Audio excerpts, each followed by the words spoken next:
Story 1. My life is pretty bad. She is doing well, happily married, and has a child, so I am happy for her. The best thing I ever did for her was letting her go when I messed things up. I still love her even though I have not had any contact in years. We were together a long time, and I wish her to be happy. Story 2. Not the man, but my husband and I separated a little over 2 years ago due to his alcoholism. He eventually went to rehab, did a dialectical behavior therapy program, and stayed sober and consistently went to individual therapy and smart recovery meetings for over a year. He took accountability for his choices and then started, respectfully and slowly, courting me again, complimenting me and bringing me flowers when he picked up or dropped off the kids, cleaning the kitchen when I finally invited him to stay for dinner, etc. The rest was history, and we moved back in together in late October. I certainly can't say every relationship is reparable and every woman is willing to forgive. Sometimes it's just too late. But very often all it takes is to care enough to put in the work to be better. Story 3. Broke up due to life reasons even though we still deeply loved each other. Fell into depression for a few years after that and never quite recovered. That was 10 years ago as of this year. I was in my early to mid-20s when we broke up. I've dated a fair amount since then but never found that kind of connection again. Story 4.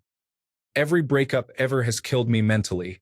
It's always a struggle until time eventually helps smooth over the pain. Then they just become fond memories. Even bad relationships I look back with rose-tinted glasses.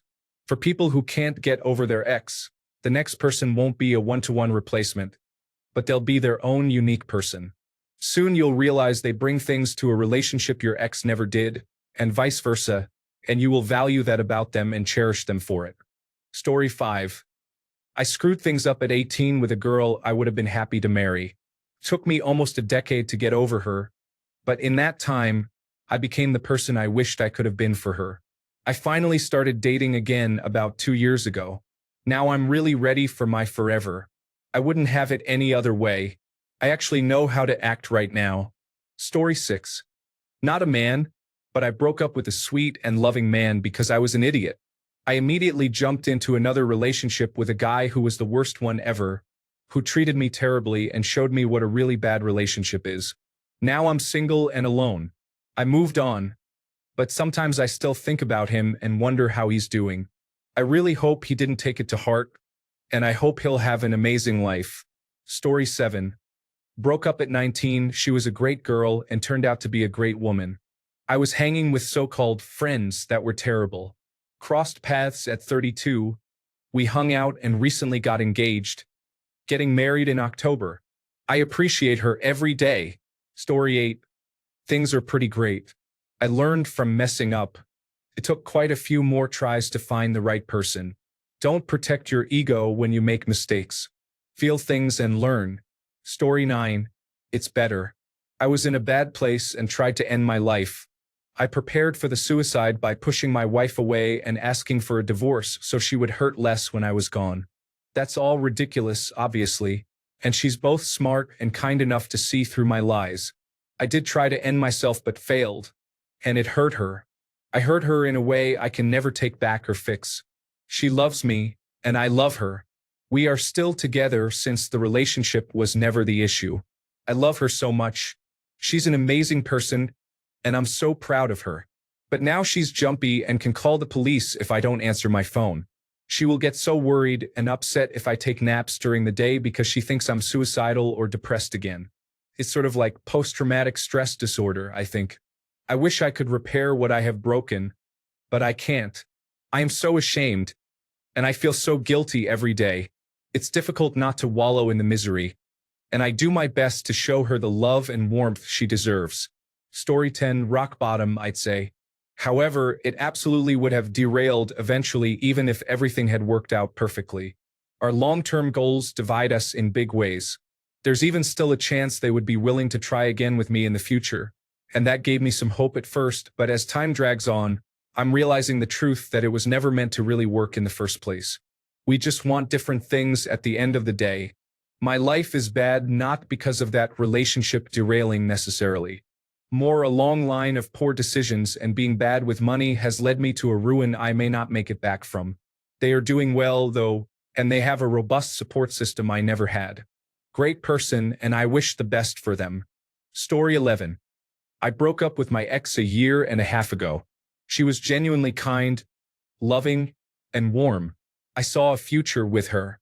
The most significant flaw was she had a mother who was a narcissist, and she couldn't break free from her. I often wonder if she'd been more capable of dealing with her mother if I'd been a better supporter of her. But I was deeply concerned she would be reliant on me to deal with her rather than have the strength on her own. She moved away immediately after I broke it off and blocked me when I tried to patch things up, which I think for her sake, I'm glad she did. She now lives hours away from her mother, and I hope it has given her the chance to escape her shadow. I think of her regularly with sorrow. Story 12. While I was in college, I met an absolutely fantastic, interesting, intelligent, talented, stunning girl through a mutual friend. She was super cool, super into me, and fantastic in bed. We hit it off and I felt like the king of the world. Over the course of the next 18 months, I slowly ruined the relationship through my inability to be vulnerable. I thought I understood how to be a partner, but emotionally, I was incredibly naive and clueless. She eventually told me she loved me, and I was too scared to say it back. Eventually, she came to assume I was cheating on her. I wasn't, I was just a coward. It ended acrimoniously. I realized afterward that it was completely my fault. I lucked out and met someone else absolutely amazing about a year later. We dated, moved in together, got engaged, got married, and have a truly fantastic marriage. I am so happy every day. We celebrated 11 years married recently. She's my best friend, and I am unbelievably attracted to her. I still do feel really bad that I was such a terrible boyfriend to the other woman. I didn't make the same mistakes twice. Story 13, we're together now. It only took 9 years and a failed marriage for me to work up the courage to tell her how I really felt about her. 6 years with my ex and 3 years of rebuilding myself emotionally and financially. It didn't take me nearly that long to second-guess myself. Story 14. Lost a masterpiece and kept the frame. Wake up each day surrounded by reminders of colors I couldn't maintain, always wishing I could paint over the smudges and learn the medium of patience. Life is now one big study in longing. Nothing beats the beauty of what was once vibrant. Story 15. I am still dealing with guilt and regret, nearly half a year later. Most of that is from not ending it sooner, before some deep resentment took hold. If we had, we might have been able to salvage a friendship. Story 16, awesome. I had 3 serious relationships. The first one was in high school. She was beautiful and amazing, and I was young and naive. So naturally, I messed up, thinking I could do better. 4 years down the drain. Later in life, I met another amazing woman. I had grown older but not smarter. So once again, I messed up big time. 5 years down the drain. After that, you won't believe it, I met the most amazing woman to ever walk this earth. And this time, I put a ring on her, became a father, and we have been going strong for almost 20 years. Story 17. I messed up. She also messed up too. We both did some unkind things to each other.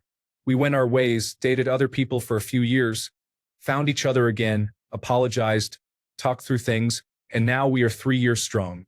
I plan to propose soon. Story 18, awful.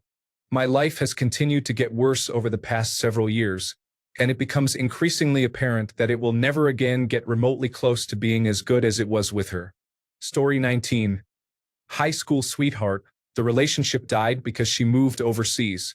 She is now a very successful consultant in a big firm. Nothing went wrong. The distance just killed the relationship. Story 20. I am doing well, but it took a lot of time. Both of us are happily married to other people now. I feel very fortunate to have bounced back and to see her do the same. Story 21.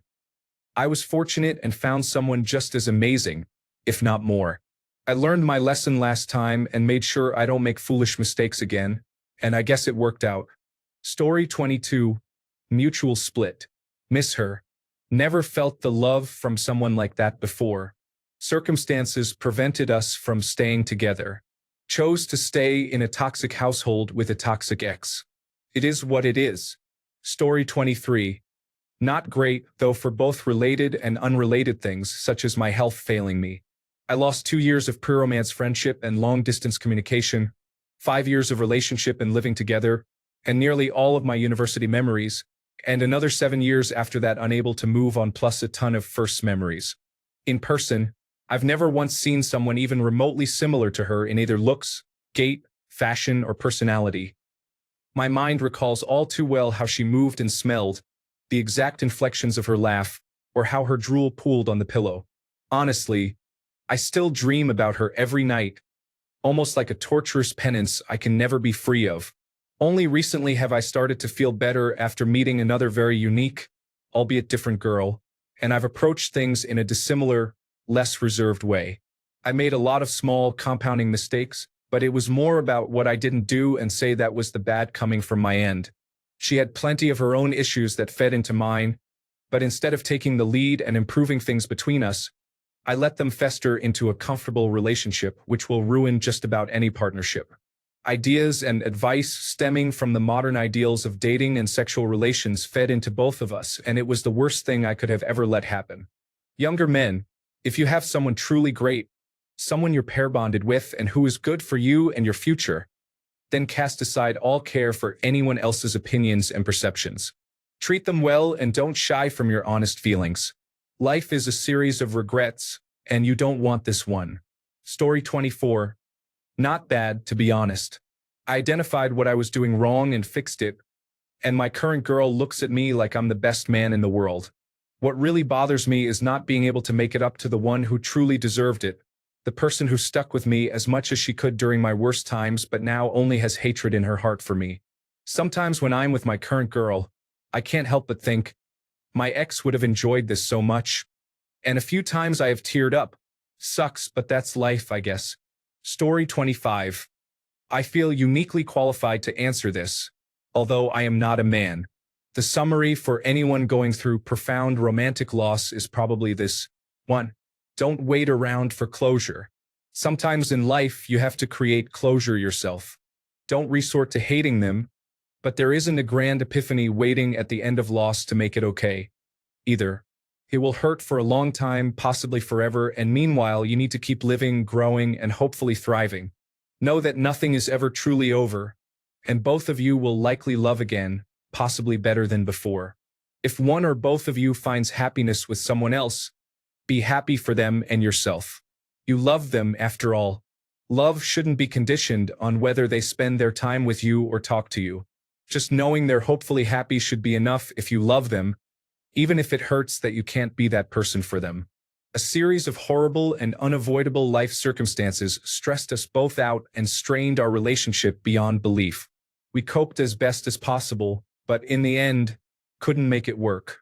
Sometimes the circumstances of love matter as much as attraction in love, and that's how it goes. I spent years dating, but have always hated dating and found it hard to fall for someone romantically.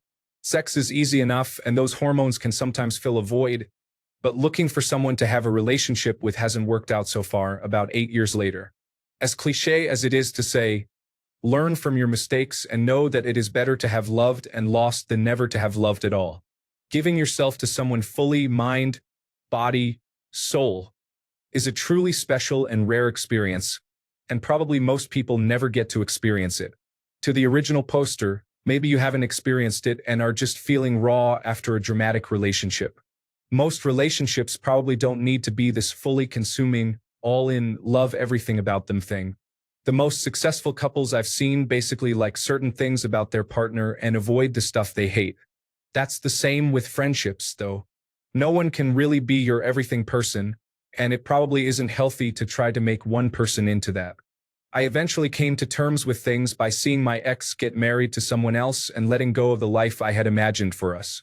A good portion of mourning is feeling loss for the future we imagined for ourselves and others, but it's important to realize that future was never real. It's also important to let go of those notions after realizing they were always just ideas, images, fantasies. Remember what went right. Remember what went wrong. There is no need for exaggerating blame to either party. Relationship failures are never one-sided. Take those lessons and incorporate them into who you are and how you behave with your next partner. Don't hate them, don't hate yourself. Try to be clear-eyed about it, as much as it sometimes hurts. A final note, and this is a big one. Remember what you loved about them and how they changed you as a person, hopefully for the better. My ex inspired me in many ways to be a better person, and some of those changes took years to process fully and embody. In general, you're the average of the 5 people you spend the most time around, and everyone we encounter impacts who we are becoming. Let those into your life who you respect, admire, and want to be like, and distance yourself from those who aren't. Don't let loss make you bitter or angry. Remember the generosity and trust it takes to love someone, and lean into that as a vector for growth.